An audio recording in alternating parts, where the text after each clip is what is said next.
Welcome to Talk Cosmos, the show where Sue Rose Minahan and guests unveil astrology's ancient archetypes that continually build the collective experiences in our unconsciousness. Get ready to find your free will from your roots in the stars.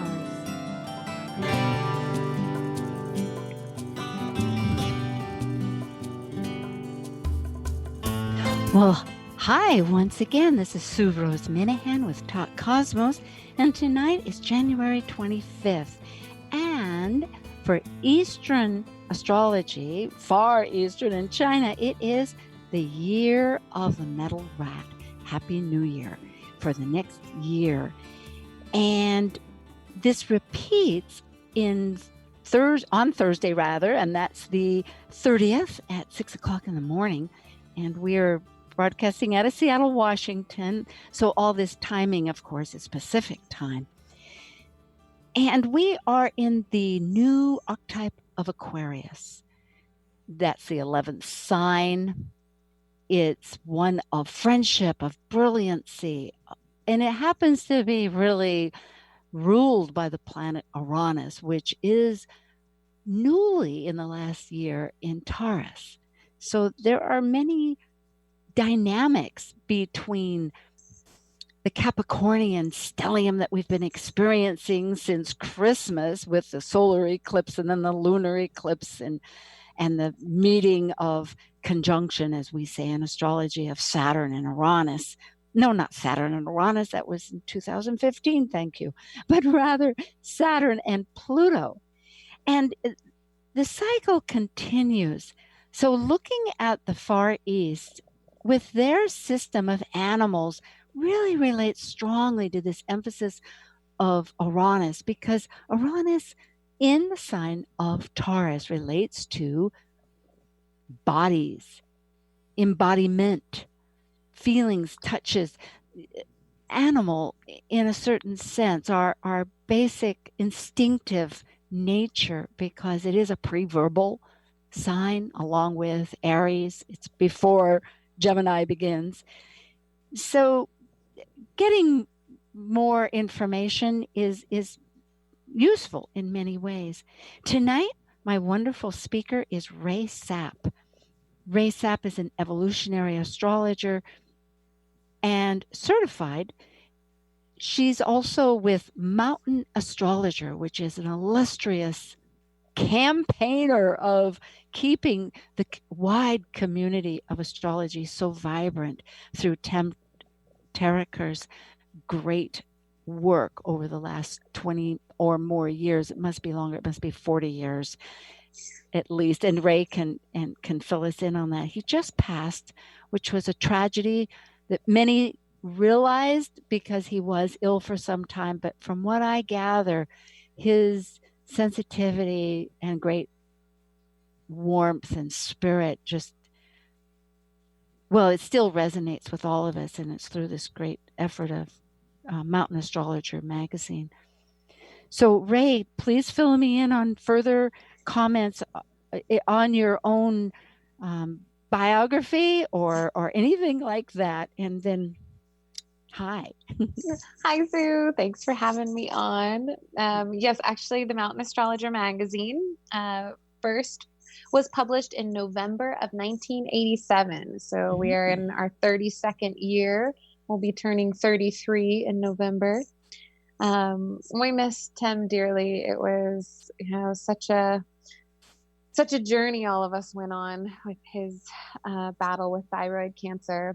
It was an aggressive form and it went quickly. He was diagnosed in October and then took the eclipse out in July 2019. Went to the other realm where I'm sure he is looking down on us and aiding in his own ways to keep the magazine going.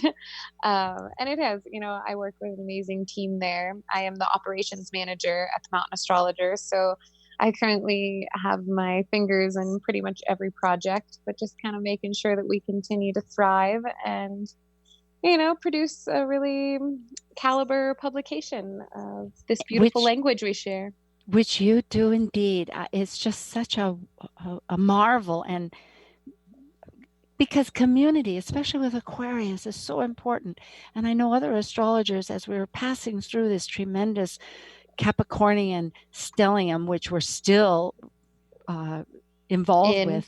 Yes, because the south node of the moon and the south node, I just counted. There's Saturn, Pluto, Mercury, I think Mercury, no, The Venus. sun. Yeah, all of these are in close to this, in Capricorn, close. So we're not Venus. Venus is in Pisces. No. I meant their nodes. Their south nodes. Their south nodes. Yes. Their south nodes. Okay. It's fascinating. It's, for instance, Mercury, the south node is 13, almost 14 degrees Capricorn. Jupiter is 14 degrees Capricorn. And these are south nodes. Venus is 15 degrees south Capricorn. And I'm not giving the minutes here. Pluto is 20, which is right next, of course, to the conjunction we just had. You're right. And Saturn is exactly on its own. Saturn is 24. This was just as a couple of days ago. 24 degrees Capricorn, 52, and Saturn itself was 24, 21. So the intensity, even in that subtlety of, and for those astrologers or non-astrologers, the south node is where the collective energy has been for this time length. And when it comes to planets, I think it's a lot longer, which I'm not so knowledgeable about. But it's the fact that we're all connecting to that right now and releasing. Yes, I was going to say releasing is such a profound word to use with the South Node. And, even all of us collectively having this huge cluster conjunction in Capricorn, what are we letting go of when we see all these governments and structures and powers that be facing challenges that are going to hopefully pave the way for the end of colonialism and the dawning of a new age. I think it's interesting as we are just on the precipice of Aquarius season that, coming out of Capricorn, it's such a dense, heavy earth, it is represented by the principle of gravity. And when we meet Aquarius / Uranus, it's that defying gravity where we, spread our wings and realize that we can actually use gravity as a force to help us lift off. That's beautiful. Oh my goodness. What a segue into Aquarius. And this whole year seems like one. Well, tumultuous comes to mind, but tumultuous can have its ups and downs, right? Absolutely. But it's such a movement towards that other conjunction in December on the 21st of the end of this year, where Saturn and Jupiter make their legendary 20-year connection. But this time in an air sign, legacy for 200 years connected to an 800-year cycle. So when you speak of this gravity lifting us up to propel us, that gives great hope. Absolutely. And I actually think that, 2019 will probably prove to be a much heavier year than 2020, because we just went through the exact conjunction and now we're going to have Saturn and Pluto separating from one another. We're also going to have Saturn, enter Aquarius in March. And then go back into Capricorn in July before it re-enters Aquarius at the end of the year. And I think, a powerful connection to be made is that, this Saturn-Jupiter conjunction that's going to be in Aquarius is going to trine one of the last times they were conjunct in Libra.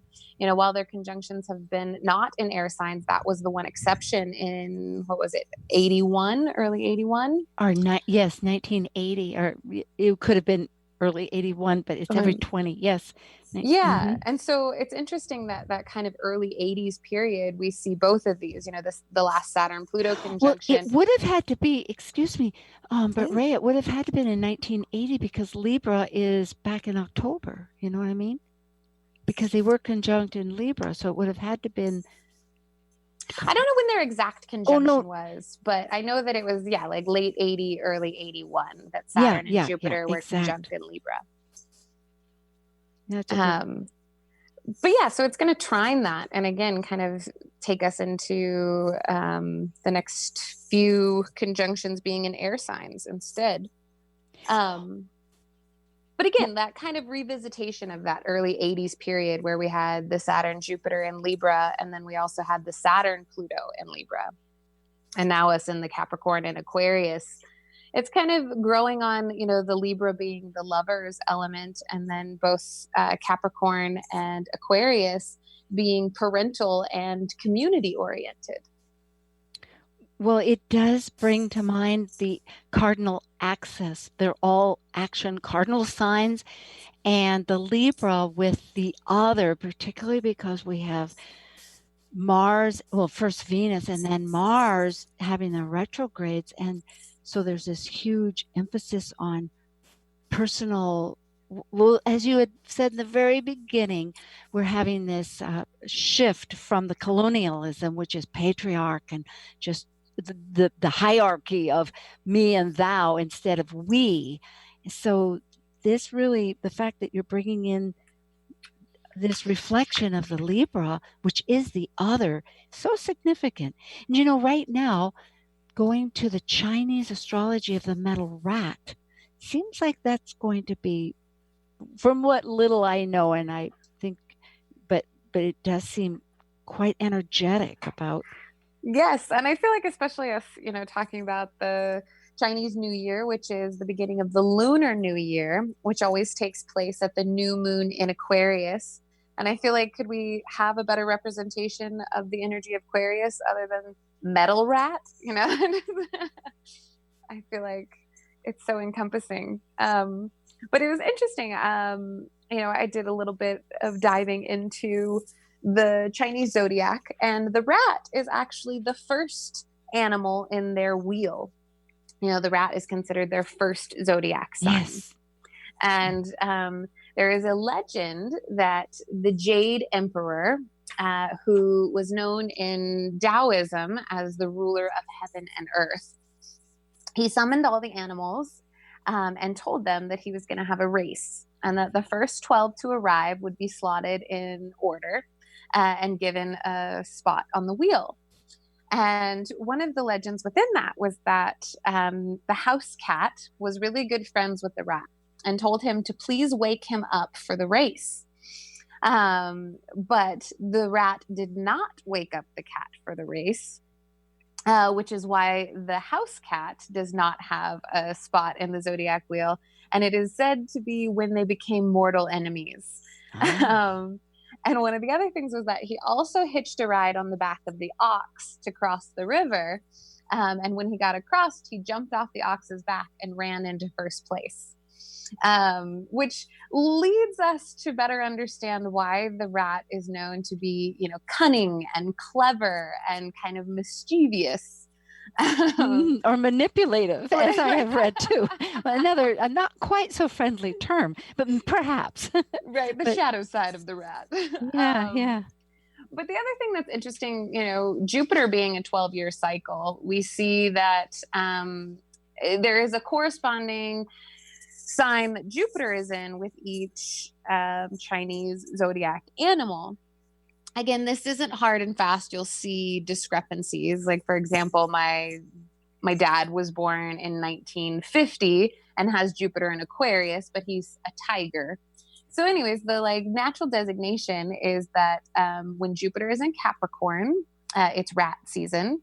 And then when it goes into Aquarius, that's the ox. When Jupiter's in Pisces, we have the year of the tiger. When Jupiter's in Aries, it's the rabbit. When Jupiter is in Taurus, we have the dragon. When Jupiter is in Gemini, we have the snake. When Jupiter is in Cancer, we have the horse. When Jupiter is in Leo, we have the sheep. When Jupiter is in Virgo, we have the monkey. When Jupiter is in Libra, we're in the year of the rooster. And when Jupiter is in Scorpio, we have the dog. And then finally, when Jupiter is in Sagittarius, we have the year of the pig. And so I thought it was kind of neat for us to like take the angle of the correlations between Jupiter and Capricorn and some of the qualities of the rat. And I feel like that clever, that cunning, sometimes manipulative is on par, you know? Yeah. Well, I too read a little bit about the Jade Emperor, and what a fascinating idea that let the energies uh, work themselves out. And, because our Western astrology has a system, but it's more built on life force, perhaps, and then interconnections. It goes on. But this idea, when you start reading some of the thinking or the ways that they got across this river, they had to get across a river. That was another thing. It was, it reveals a whole other psyche. So I'm glad you want to do Capricorn and the Rat, because I was looking up a little bit of information about that too. Well, and especially as, a segue from all this Capricorn energy that we're currently in into Aquarius, and the rat being, Jupiter and Capricorn. It did say that the optimistic, I'm reading this, approach of these people is one to be appreciated and one that takes them through the hardest moments in life, because they're the perfect combination between fearlessness, where they have nothing to lose, and the prudence of someone who's been through a lot in life. Now, with that, because they're enthusiastic, supportive, crafty, that goes back to the other, and generous, but it's a justice seeker. And although it's not really judgmental, but they have huge expectations. Sounds like Capricorn. Yeah, it does really, because, our Capricorns, well, I say our, it's a wonderful climb from the depths of the sea to the lofty aspiration of the mountain, that where one obtains their goals finally through mastery and passing through challenges. So, I like that. I also read that one of the things about rats is they hold the power to turn unlucky events into fortune. Ooh. And again, kind of going on that Capricorn theme and this Capricorn cluster conjunction, it is that element of when the world feels heavy, when things feel really tough, how do you alchemize that into gold? And you need cunning, you need cleverness, you need resilience. Yeah. It says persistence and witty humor. Witty humor. I think there is an objectivity of that, where one humor is such an asset.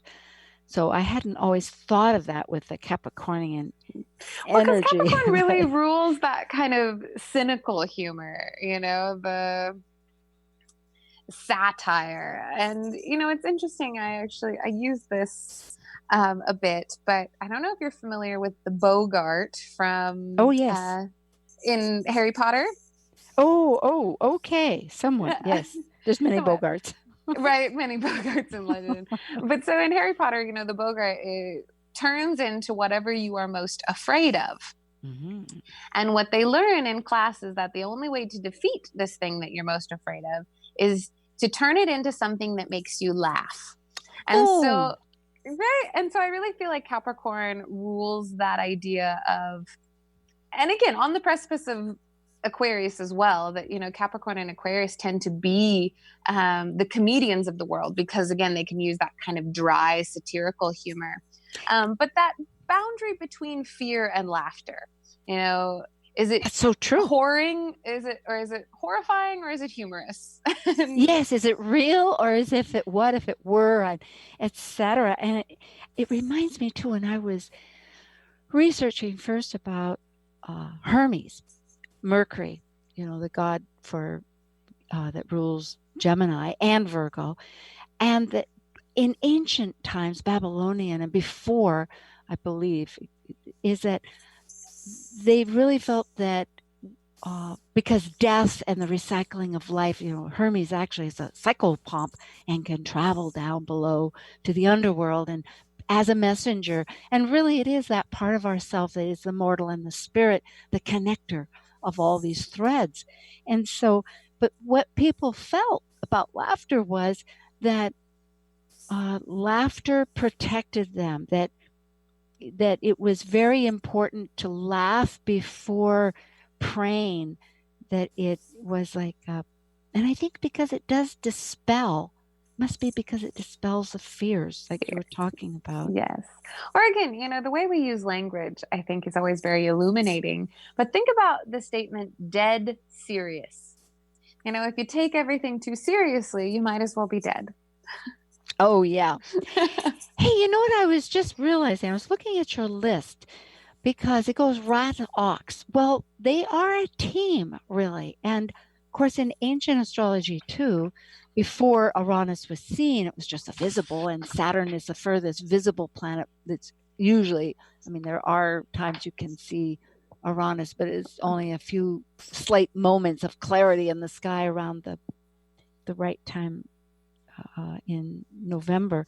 But the ox carried the rat there, and if was supposed to have gone first, except that, as you say, the rat jumped off his back, knew how to get there. Exactly. And so really looking at that, because in other words, the ox rules Aquarius. Yeah. So, and we are at the month of Aquarius, and from ancient times, Saturn was to have ruled Aquarius, and now we have given that to Uranus since the 1700s. I think it was 1700s, wasn't it? Yeah, because Neptune was in the 1800s, and then Pluto was in the 1900s, 1930. Yes.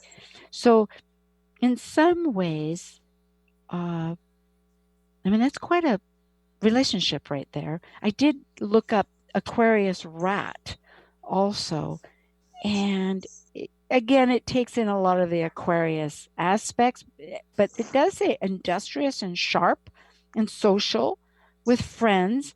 And I know other astrologers have mentioned if we're going to invest in anything, it must be maybe the Aquarian emphasis that we're all leaning through this Capricorn entering into is friendship in our community.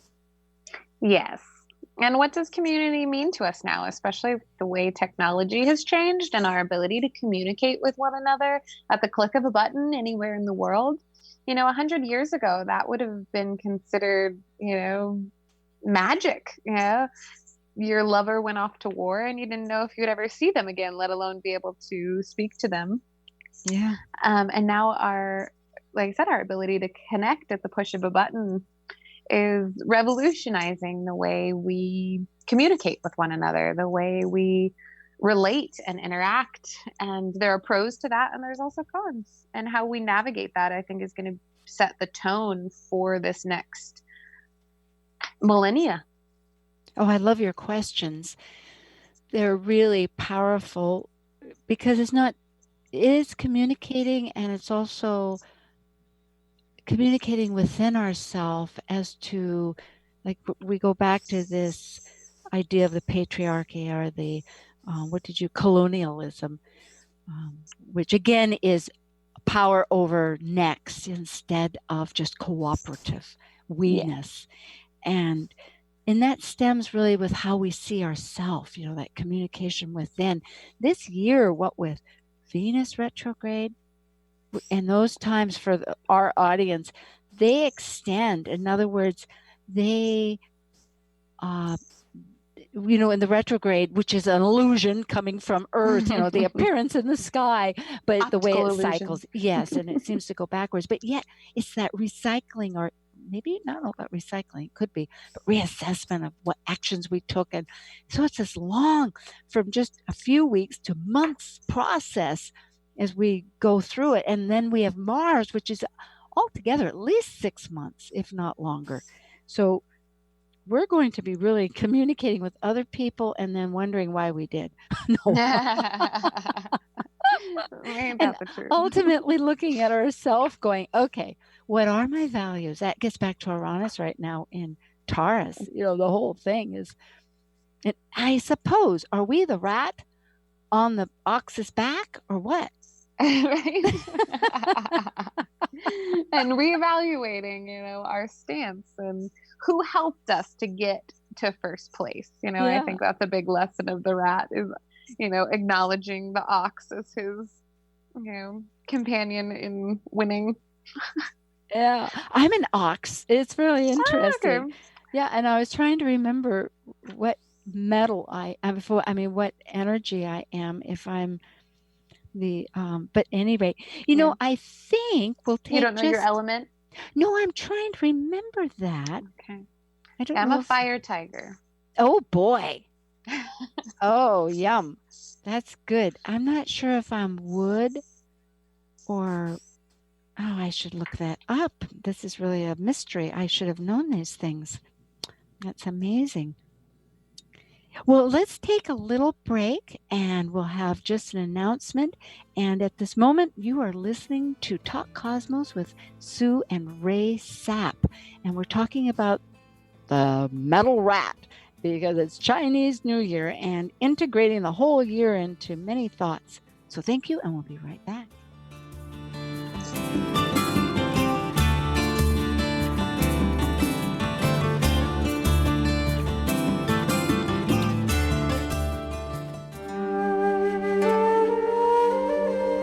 While we take a break from this week's edition of Talk Cosmos, let's take a look at this cycle's archetype. We are currently in the Yang period of Aquarius, ruled modernly by Uranus and Saturn in traditional astrology by the ancients. By leaving a cycle based on governing structures through both man-made and universal laws, Aquarius breaks established patterns, permitting the energy of freedom, just as its ruling planet Uranus spins on its side and orbits backwards. As a fixed air sign represented by the water bearer pouring the spirit of cosmic energy, Aquarius seeks to find like-minded, intuitively aligned souls to connect in social groups for the elevation and improvement of all. Welcome. This is Amanda Pierce, astrologer and paradigm shifter, and you're listening to Talk Cosmos on Alternative Talk 1150 AM, where we understand how to implement our free will through the cosmos. Going our own way every day. Alternative Talk 1150. Hi, again, this is January 25th, and it's repeating on the 30th. We're in the new archetype of Aquarius and talking about the Chinese astrology as we are one generally all over, and there's always messages and information. The Chinese do have in their astrology, Rae. Oh, and I'm with Rae Sapp.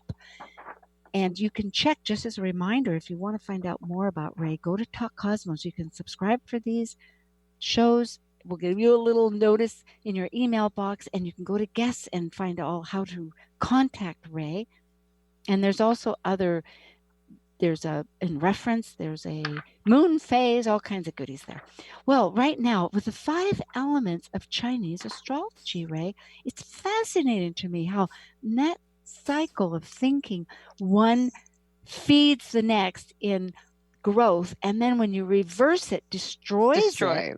Yeah. I know, I do love that part of the Chinese system. And I think it's interesting that, both the Vedic, at least in Ayurveda medicine, and Chinese medicine and the Chinese zodiac, they use the 5 elements versus in Western, we use 4.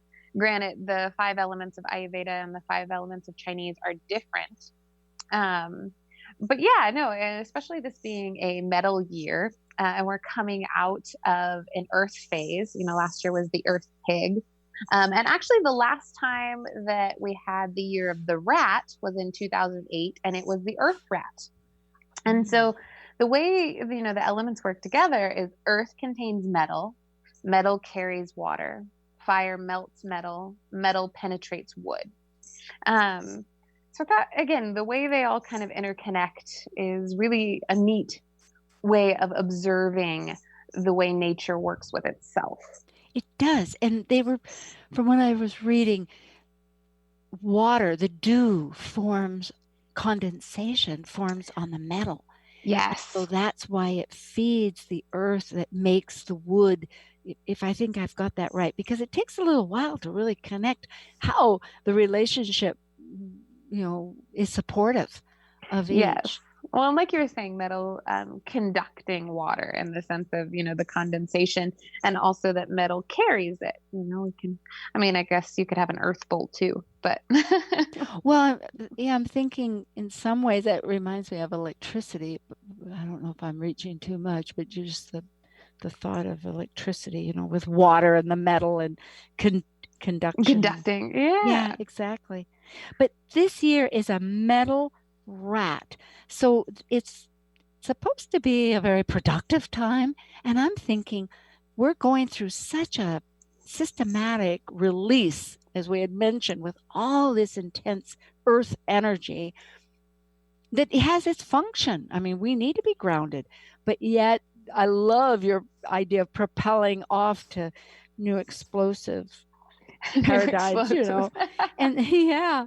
And so the idea of the rat tells me that to have new ideas, which one reads about over and over, is so positive, that is part of this energy that the East is giving us, that it is time to letting go of one thing to begin the next. Yes, absolutely. And, you know, the element metal is connected with, you know, ambition, determination, and progress. It's also correlates with the direction west, autumn, and dry seasons. So it's interesting to see how that kind of comes into play, again, particularly when we look at the Jupiter and Capricorn cycle relating to the year of the rat. Again, that ambition, determination, and progress, how fundamental that's going to be to us as we try to strategize how to best, you know, navigate what can feel a lot like apocalyptic times on our Earth. Well, with the fires, just to bring up the obvious, in 3 continents with Africa, Amazon, and now Australia. I don't know what continents, but they're in 3 different continents. It's just horrific. And it is nature. Nature is really coming to talk to us in so many ways. Uranus, which is ruling. Yeah. And, you know, in Chinese philosophy, you know, they see fire as actually a very flourishing signature, that it, you know, is destructive in one way, but that it clears the path for regeneration. This is excellent because there's always the positive as far as the growth, looking at it from the positive, thinking of it as growth, and then the shadow, which would be like the unproductive. Because there's, for instance, seeds that will only germinate if there's a fire of intensity. Yes. So that's true. Fire is, well, it's energy to begin with. I mean, you look at all our fire signs, Aries and Sag and Leo, it's tremendous ignition of, yeah. Yes. You know, and I thought it was really interesting too, is, you know, metal, this being a metal year, that it's very frequently associated with tools. Again, that idea that we can use metal to cut earth, you know, like saws. But I also feel like, you know, this being the new moon in Aquarius is very much linked to the use of tools, you know, our ability to master our environments. And again, that like defying gravity, defying earth by creating tools that allow us to meld it to our desires. Electronics. Yes. Yeah, the computers, you know, electricity, that's back to the Uranus itself. And Uranus in Taurus is really heaven and earth combined, you know, the gods in mythology that way. No, it's very appropriate. And people keep talking about artificial intelligence, AI, however we feel about it, is not really going away. So learning, I like the word tools. It really is a matter of making things work for us, isn't it? Yes. And, you know, one of the other properties that they associate with the rat is that it has an excellent memory. And so, again, that kind of tying into Jupiter being in Capricorn during the year of the rat, you know, and Capricorn having ties to our ancestral lineage, and how to kind of bring in that past life memory as we navigate this new era of AI, and how we can blend with it and, you know, learn to, you know, let it be a tool, something that is of service to us rather than us becoming slaves to the technology. Yeah, it isn't in the intention, isn't it?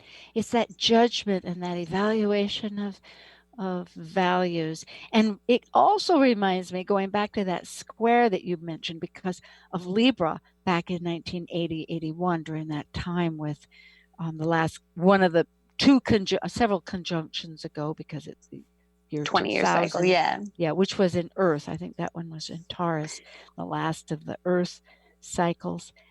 It's because it's the other, and it's a square has a lot of necessity to resolve something, and everything is about our relationships, the Mars and the Taurus and the paradigm of sexuality and who we are.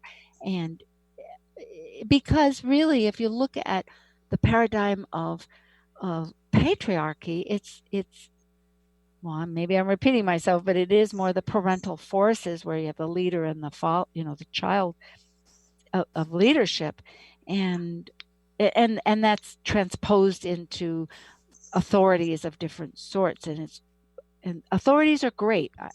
We all want to become inner knowledgeable of ourselves, but so I suppose it's dynamic. Going to memory, how does it memory? That's really interesting.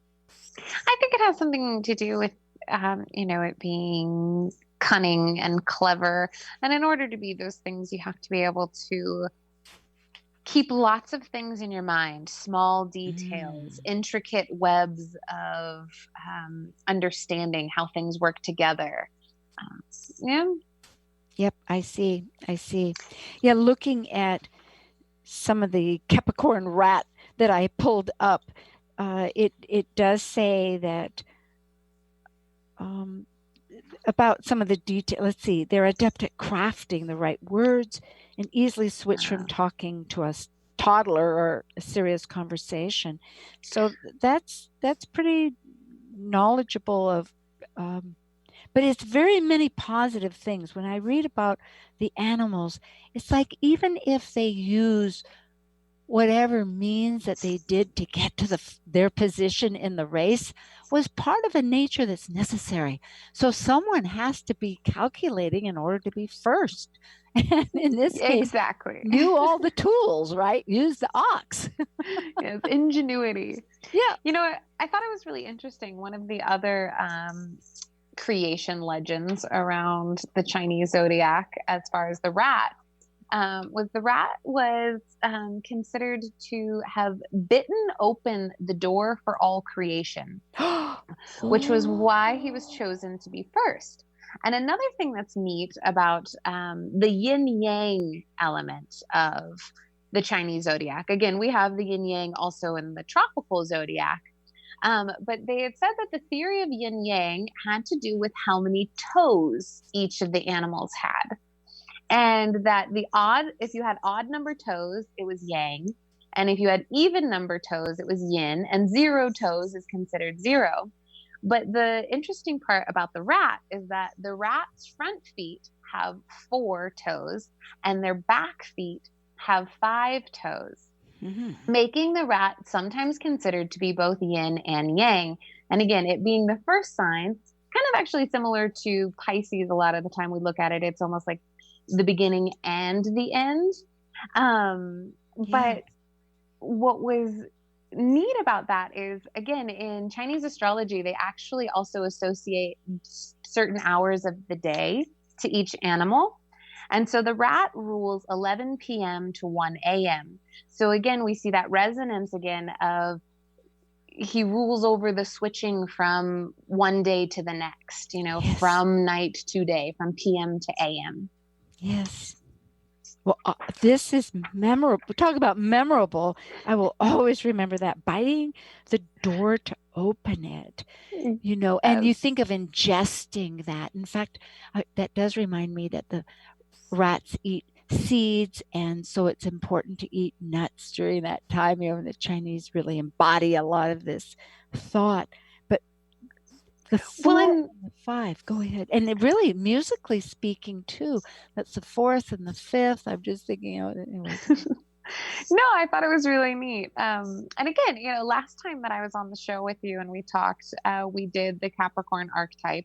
And we talked a lot about the dual nature of Capricorn, that, in our present age, it tends to get masculinized a lot, but that it really does represent the dual genders. And so I thought, again, it was a really neat resonance that the rat, which occurs when Jupiter is in Capricorn, the sign of Capricorn, we again see that duality, that yin and the yang, being able to hold both of those polarity points. This is excellent. In fact, I just listened on organizational professional astrology with on the last talk, and it was Boaz Flyer from Israel, and he talked a lot about transcending gender and the way we use astrology, and also Capricorn, and the very fact of the yin and yang properties of it, which I'm trying to grab all the details from my mind and I can't, but it is something where this factor of sharing both is what I was thinking. In fact, there was a class here with another astrologer, and he was asking what were they, and going with the paradigm that it's all alternating around the clock. But I thought about it. I thought, there has to be some not so androgynous, such as Mercury is often presented, but still both. And it's not just the physical; it's the masculinity and the femininity, the action going forward and the reception. And really, if not to kind of tie it together, I did some work or some talks with Dana Bernbach on Kabbalah letters, and it just was evident, especially with Aries, how this it goes back and forth so immediately. This aggression, what we think of the yang and the yin properties, and I think the ancients knew that, and it's only us that looks back at it and trying to understand what they were, the languages, that we've separated, and as separated everything, and it's unifying things is so important. I'm glad you remind people. And again, we kind of see, you were talking about the androgyny of Mercury, as we kind of are on this cusp of Capricorn into Aquarius season, that is where we go from the dual genders to actually transcending gender. We get more of the hermaphrodite archetype when we get to Aquarius. And again, that kind of going beyond gender or understanding the wholeness of gender, because really looking at these ancient I don't know if you call it cosmology, but they're cosmic senses of what they're looking at. It's really where the wholeness embodied both. Yes. So rather than designating absolute roles, it's really understanding that at any given time, this action might be more emphasized for that direction, and then, which is really this Capricornian sense, because it's bringing forth in a receptive way and exerting. I mean, it does exert a lot of structure. It's hard not to say that isn't rather yang. Right? Yeah. Yes. Well, it's such a pleasure. Yeah, thank you so much for having me on, Sue. It's always nice to rap about the cosmos with you. Oh, I so enjoy it with you. And I'm not ending yet, but I just wanted to remind people that they're listening to Rae Sapp, and it's Talk Cosmos, of course. And because we have the past episodes, which you brought up. And so if a person goes to Talk Cosmos, or now it's also listed on the podcast, podcast 1 or any podcast, and find out some of these other talks that we've made reference to. So with that said, back to the event of which I was going to say, one of the things that I thought was interesting too is while we are just having the Lunar New Year, which, like I said, occurs during the new moon in Aquarius. However, that actually isn't when they switch their zodiacs. While that's why the Chinese consider their New Year, they don't consider the zodiac New Year, i.e. the animal switching, until February 4th. And February 4th every year is when it moves to the next animal. So we don't technically enter the year of the metal rat until February 4th. Oh, and that's every year, regardless? That's what I read. How interesting. Because there is a zone. I did read that. It goes from the 25th to, it's 15 days or something, and there's all kinds of reasons. But and I think, again, to kind of go back, the last time we had the year of the rat, I thought it was an interesting synchronicity that it was 2008, which was when Pluto first entered Capricorn. And now this year with the rat, we're just coming off of the Saturn-Pluto conjunction in Capricorn. So I think, analyzing things that happened that year, and again, that was an earth rat year, and now we're in a metal rat year. And so looking at the way the elements work together in Chinese astrology, that idea that earth contains metal. So there is that productive or conductive element of the earth moving to metal. So coming from 2008 to this year, versus, metal penetrating wood. Yes. I like again, seeing, go ahead. Right, that large cycle. I hadn't thought of that from one process, from 12 years. We know Jupiter goes every 12 years, but their animals go back every 12 years too, but in different energy signs. And that's food for thought. That's very good. Food for thought. Because it is a productive year. That's, I guess, what other astrologies aren't. In our Western astrology, we know that it's more of a transition. But how do we get through that transition? And that's where this rat energy, which is rodent, and I suppose, and with the 4 and the 5 fingers or toes, it's just beautiful. I love that whole totality of 9 fingers.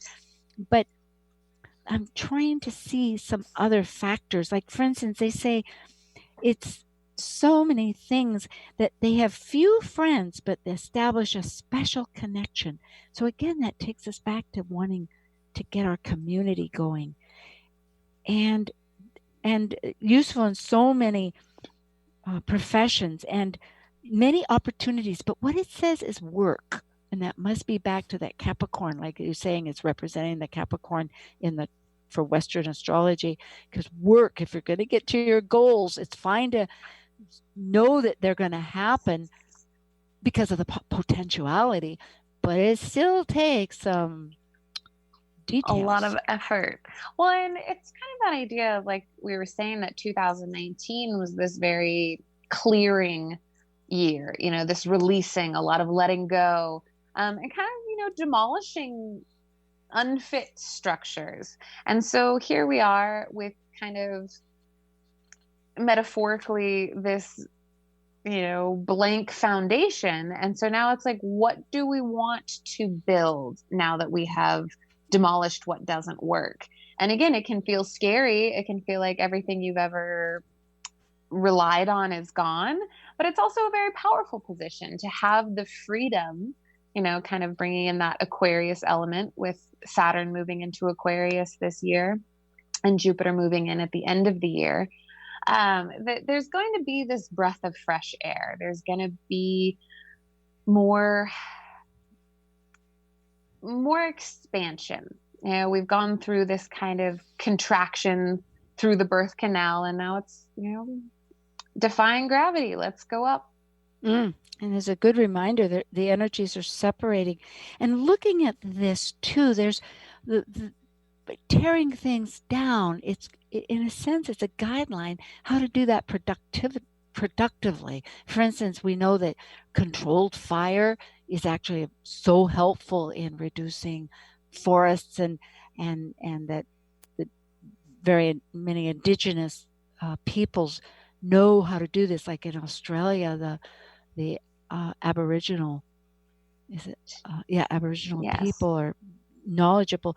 But here it says fire melts metal, and metal penetrates wood, and wood separates earth in the sense of tree roots breaking up soil and rock. Soil. I like and that. Earth absorbs water, and water quenches fire. So used in a productive manner, that I guess not that everybody needs to remember, like running over to somebody, oh, what is your energy? Your energies, What's your whatever. element? Yeah. But still knowing that there are in nature somehow hints or tools or clues is the word, to manage a productive system. There's so much to learn. Yes.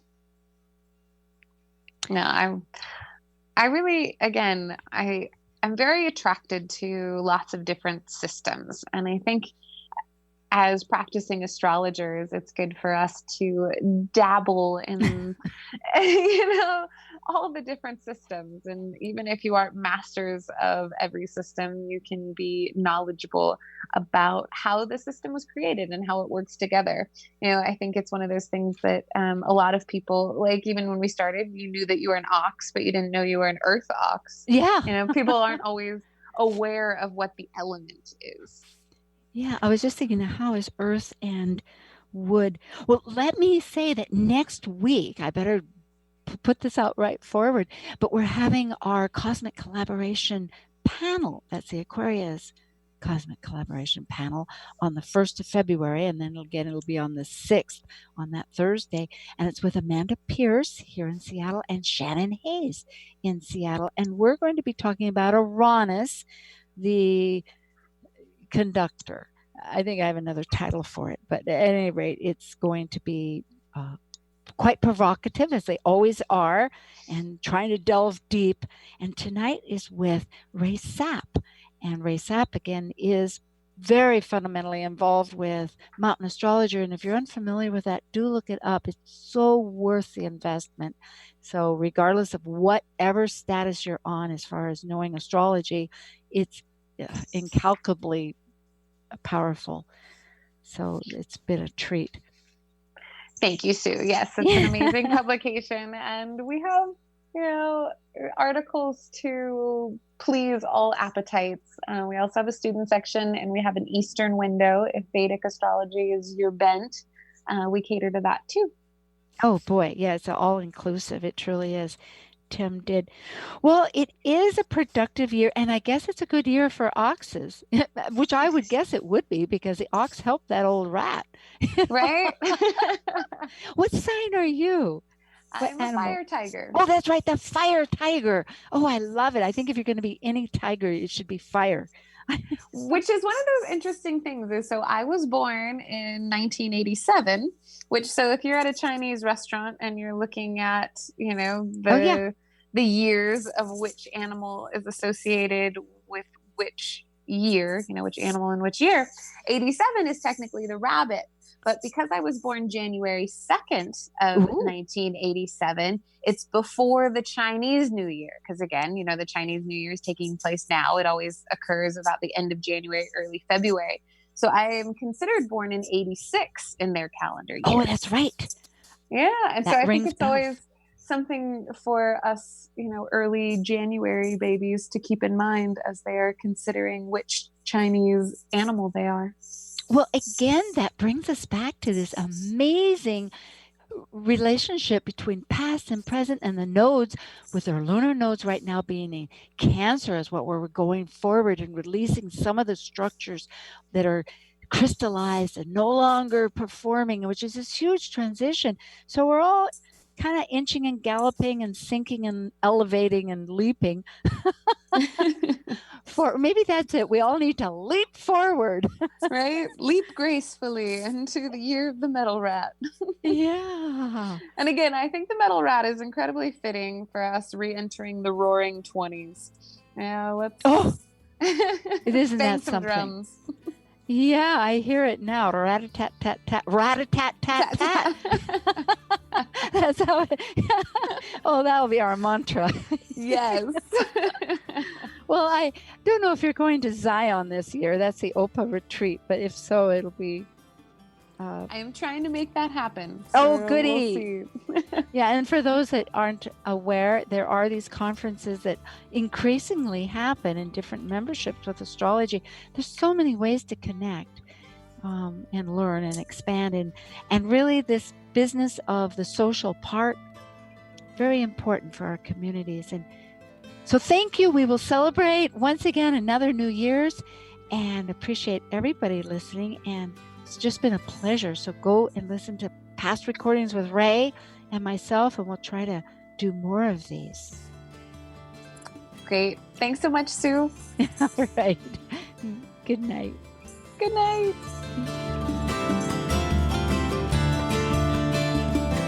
Thank you for listening to Talk Cosmos, the show where Sue Rose Minahan and guests unveil astrology's ancient archetypes that continually build the collective experiences in our unconsciousness.